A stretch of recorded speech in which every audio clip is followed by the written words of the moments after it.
सुनो राजन, कालांतर में उज्जैन नाम की नगरी में हरिदास नाम का एक व्यक्ति रहा करता था। वह काम के सिलसिले में कुछ समय के लिए किसी दूसरे राज्य में गया हुआ था। हरिदास की एक बेहद सुंदर बेटी थी जो शादी के योग्य हुई तो वह हर समय अपनी बेटी के लिए उचित वर के बारे में सोचता रहता। एक रोज एक ब्राह्मण हरिदास के पास आया और बोला, मैंने सुना है आपकी एक बेहद गुणवान पुत्री है और वो शादी योग्य हो गई है। आप उसका विवाह मेरे साथ कर दीजिए, मैं उसे काफी खुश रखूंगा। हरिदास ने कहा, मैं अपनी बेटी की शादी उसी से करूंगा जो सर्व गुण संपन्न हो। ब्राह्मण ने कहा, मेरे पास एक ऐसा चमत्कारी रथ है जिसमें बैठकर पल भर में जहां चाहो वहां पहुंचा जा सकता है। हरिदास ने कहा, ठीक है, कल सवेरे उसे यहाँ लेते आना। अगले दिन वो सच में उस चमत्कारी रथ को ले आया। उस दृश्य को देखकर हरिदास भौंचक्का रह गया। दोनों उस चमत्कारी रथ पर बैठकर उज्जैन के लिए निकल पड़े। वहां पहुंचकर हरिदास को पता चला कि उसके बेटे ने अपनी बहन के लिए पहले ही लड़का ढूंढ रखा है और उसकी पत्नी ने भी अपनी बेटी के लिए दूसरा लड़का पसंद कर रखा है। हरिदास धर्म संकट में पड़ गया। तभी ऊपर से जा रहे एक राक्षस की नजर हरिदास की सुंदर बेटी पर पड़ी और वो उसे उठाकर ले भागा। हरिदास बेबस होकर रोने लगा। तभी उन तीनों में से एक लड़का बोला, मैंने इस राक्षस के बारे में एक किंवदंती सुन रखी है, वो जरूर उसे विद्यांचल पहाड़ी पर लेकर गया है। तभी दूसरे लड़के ने कहा, मेरे रथ पर बैठो और चलो, हम पलक झपकते ही वहां जा पहुंचेंगे। तभी तीसरा लड़का बोला, मैं शब्द भेदी तीर चलाना जानता हूँ, मैं उसे मार गिराऊंगा। बिना विलंब किए तीनों लड़के और हरिदास उस रथ में बैठे और उस राक्षस की खोज में निकल गए। भटकते भटकते वे चारों विंध्याचल पहाड़ी पर जा पहुंचे। तभी हरिदास की नजर उस विशालकाय दैत्य पर जा पड़ी। वो जोर से चिल्लाया, बच्चों, ये रहा वो राक्षस। दैत्य नगरी में मनुष्यों को आए देख राक्षस उन्हें मारने के लिए दौड़ पड़ा। उन तीनों लड़कों में से एक लड़का बेखौफ उस राक्षस की तरफ बढ़ा और शब्द भेदी बाण के एक ही वार से उस विशालकाय राक्षस को धराशाही कर दिया और उस लड़की को साथ लेकर सभी सकुशल उज्जैन लौट आए। इतना कहकर बेताल बोला, हे राजन, बताओ वह लड़की उन तीनों में से किसको मिलनी चाहिए? विक्रमादित्य ने कहा, जिसने राक्षस को मारा उसको मिलनी चाहिए, क्योंकि असली वीरता तो उसी ने दिखाई, बाकी दो ने तो मदद की। राजा का इतना कहना था कि बेताल फिर पेड़ पर जा लटका। क्यों दो योद्धाओं ने अपने सर काटकर मां के चरणों में रख दिए। विक्रमादित्य ने बेताल को फिर से उठाया और चल दिया। बेताल ने कहा, सुनो राजन, बहुत समय पहले की बात है। कालांतर में एक राजकुमार अपने मित्र के साथ दूसरे राज्यों के भ्रमण पर निकला था। राजकुमार अपने मित्र के साथ घूमते घूमते शिवपुरी नामक नगर में जा पहुंचा। तभी उन्हें वहां देवी का एक मंदिर दिखाई दिया। दोनों ने देवी को प्रणाम किया। उसी समय राजकुमार को एक बेहद सुंदर राजकुमारी दिखाई दी। उसे देखकर वह इतना पागल हो गया कि उसने मंदिर में जाकर देवी से प्रार्थना की, हे देवी, ये लड़की मुझे मिल जाए। अगर मिल गई तो मैं अपना शीश काटकर आपके चरणों में अर्पित कर दूंगा। दोनों मित्र वापस अपने राज्य को लौट आए, मगर राजकुमार हर घड़ी बेचैन रहने लगा। एक रोज राजकुमार के मित्र ने उसके पिता से सारा हाल कह सुनाया। अपने बेटे का यह हाल देखकर राजा दूसरे राज्य गए और राजकुमारी के पिता से बात करके उन्हें शादी हेतु मना लिया और दोनों की शादी हो गई। विवाह के कुछ दिन उपरांत लड़की के पिता के यहाँ एक उत्सव था। उसमें शामिल होने के लिए राजकुमार के पास न्योता आया। राजकुमार अपने मित्र और पत्नी को साथ लेकर उत्सव देखने हेतु निकल पड़े। रास्ते में राजकुमार को वो देवी का मंदिर दिखाई दिया। मंदिर को देखते ही राजकुमार को अपना वचन याद आ गया। अपनी मृत्यु को समीप देख राजकुमार ने अपनी स्त्री और मित्र को थोड़ी देर बाहर रुकने के लिए कहा और स्वयं मंदिर में गया और देवी को प्रणाम करके तलवार के एक ही वार से अपना शीश देवी के चरणों में अर्पित कर दिया। काफी समय इंतजार करने के बाद उसके मित्र को कुछ अनहोनी की आशंका होने लगी। वो मंदिर में गया और राजकुमार के शीश को जमीन पर पड़ा देख उसकी रूह कांप उठी। उसने सोचा कि यह दुनिया बहुत बुरी है, कोई यह तो समझेगा नहीं कि इसने अपने आप शीश चढ़ाया है। सब यही कहेंगे कि इसकी सुंदर स्त्री को हड़पने के लिए मैंने इसकी गर्दन काट दी। इससे अच्छा है कि मैं अपने प्राणों का त्याग कर दूं। इतना सोच राजकुमार के मित्र ने भी मां के चरणों में आत्म बलि दे डाली। बाहर इंतजार करते करते राजकुमारी के सब्र का बांध टूट गया और वो मंदिर के अंदर आ पहुंची। अपनी आंखों के सामने अपने पति और उनके मित्र की बलि का मंजर देखकर राजकुमारी की अंतरात्मा झकझोर उठी।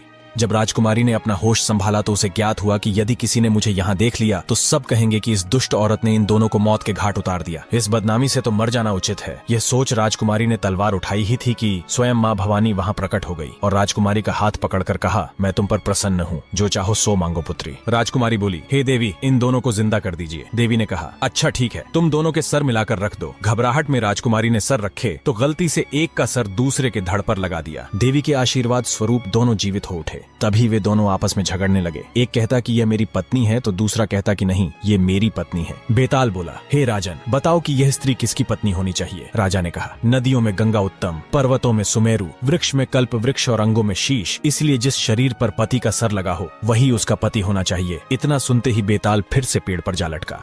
आखिर क्यों माता पिता ने हंसते हंसते अपने पुत्र की बलि दे डाली। विक्रमादित्य ने बेताल को फिर से उठाया और चल दिया। बेताल ने कहा, सुनो राजन, कालांतर में चित्रकूट नगरी का राजा एक दिन शिकार खेलने जंगल में गया। घूमते घूमते वह रास्ता भटक गया और एक पेड़ की छांव में जा बैठा। विश्राम करते समय राजा को एक ऋषि कन्या दिखाई दी। उसे देखते ही राजा उस पर मोहित हो गया। तभी वहाँ ऋषि आ पहुंचा और उसने राजा के आने का प्रयोजन पूछा। राजा ने ऋषि को पूरी बात कह सुनाई। ऋषि ने कहा, बेटा तुम क्यों जीवों को मारकर पाप करते हो? ऋषि की बात सुनकर राजा बोला, हे ऋषिवर, मैं आपको वचन देता हूँ, आज के बाद कभी भी शिकार नहीं खेलूंगा। राजा की परम त्याग भावना देखकर ऋषि बहुत प्रसन्न हुआ और बोला, राजन मैं तुमसे बहुत प्रसन्न हूँ, तुम्हें जो मांगना हो मांग लो। राजा ने ऋषि कन्या मांगी और साधु ने खुश होकर दोनों का विवाह कर दिया। राजा जब उसे अपने साथ लेकर जा रहा था, तभी रास्ते में एक विशालकाय दैत्य ने दोनों का रास्ता रोक लिया। राक्षस ने राजा को धमकाते हुए कहा कि मैं तुम्हारी रानी को मौत के घाट उतारने जा रहा हूँ। अगर तुम चाहते हो कि यह बच जाए तो 7 दिन के भीतर एक ऐसे लड़के की बलि का प्रबंध करो जो अपनी इच्छा से बलि दे। और उसके माता पिता उसे मारते समय उसके हाथ पैर पकड़े। अपनी पत्नी को खोने के डर से राजा ने उस दैत्य की बात मान ली। वह रानी को लेकर अपने राज्य लौट आया और अपने दीवान को सब हाल कह सुनाया। दीवान ने कहा, महाराज आप परेशान न हो, मैं इसका उपाय करता हूँ। दीवान ने एक योजना बनाई। उसने 7 बरस के बालक की सोने की मूर्ति बनवाई और उसे कीमती गहने पहनाकर गांव गांव घुमवाया। कहलवा दिया कि जो कोई 7 बरस का बालक अपनी स्वेच्छा से बलिदान देगा और बलिदान के समय उसके माँ बाप उसके हाथ पैर पकड़ेंगे, उसी को यह मूर्ति और 100 गांव मिलेंगे। ये खबर सुनकर एक बालक राजी हो गया। उसने अपने माँ बाप से कहा, आपको बहुत से पुत्र मिल जाएंगे, मेरे शरीर से राजा की भलाई होगी और आपकी गरीबी मिट जाएगी। माँ बाप ने मना किया, पर बालक ने हट करके उन्हें राजी कर लिया।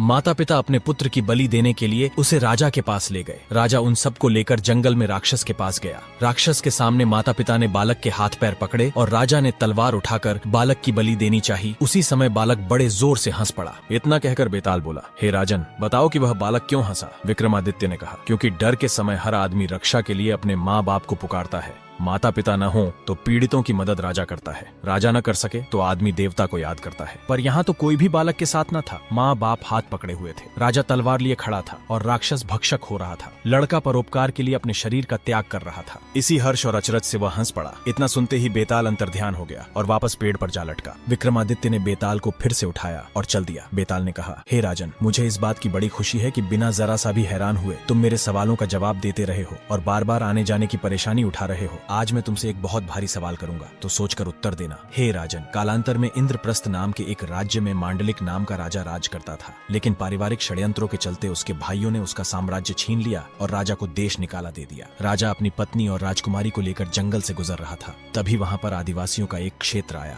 राजा ने रानी से कहा, तुम दोनों जंगल में छुप जाओ, नहीं तो ये लोग तुम्हें परेशान करेंगे। रानी और राजकुमारी जैसे ही जंगल में छुपे कि आदिवासियों ने राजा पर हमला कर दिया और राजा की मृत्यु हो गई और वो लोग वहाँ से चले गए। हमलावरों के जाने के बाद रानी और बेटी जंगल से निकल कर आई और राजा को मरा देखकर बड़ी दुखी हुई। रानी और राजकुमारी जंगल से भागकर एक तालाब के किनारे जा पहुंची। तभी एक साहूकार अपने बेटे के साथ जंगल से गुजर रहा था। जंगल में 2 स्त्रियों के पैरों के निशान और शाही दुपट्टा पड़ा देखकर साहूकार समझ गया कि ये दोनों कोई साधारण औरतें तो नहीं है, जरूर किसी राजघराने से है। साहूकार ने अपने बेटे से कहा, अगर ये दोनों स्त्रियां मिल जाए तो तुम किसी भी एक से शादी कर लेना। लड़के ने कहा, छोटे पैर वाली कम उम्र की होगी, उससे मैं विवाह कर लूंगा, आप बड़े पैर वाली से शादी कर लेना। साहूकार विवाह नहीं करना चाहता था, पर बेटे के बहुत आग्रह करने पर वह राजी हो गया और अपने पुत्र को वचन दे दिया। थोड़ा आगे बढ़ते ही दोनों को रानी और राजकुमारी दिखाई दी। साहूकार ने पूछा, हे देवी, आप दोनों कौन हो? रानी ने साहूकार को सारा हाल कह सुनाया। साहूकार उन दोनों को अपने घर ले गया। कुछ समय पश्चात साहूकार ने रानी से दोनों की शादी के बारे में पूछा तो वह मान गई, लेकिन तभी पता चला कि रानी के पैर छोटे हैं और पुत्री के पैर बड़े। अपने दिए गए वचनानुसार साहूकार ने रानी की पुत्री से विवाह किया और साहूकार के लड़के ने रानी से ही विवाह कर लिया और इस तरह बेटी अपनी ही माँ की सास बन गई। उन दोनों के आगे चलकर कई संतानें हुई। इतना कहकर बेताल बोला, हे राजन, बताइए माँ बेटी के जो बच्चे हुए उनका आपस में क्या रिश्ता हुआ? यह सवाल सुनकर विक्रमादित्य चक्कर में पड़ गए। विक्रमादित्य ने बहुत सोचा पर जवाब न दे पाए और वह चुपचाप चलते रहे। यह देखकर बेताल बोला,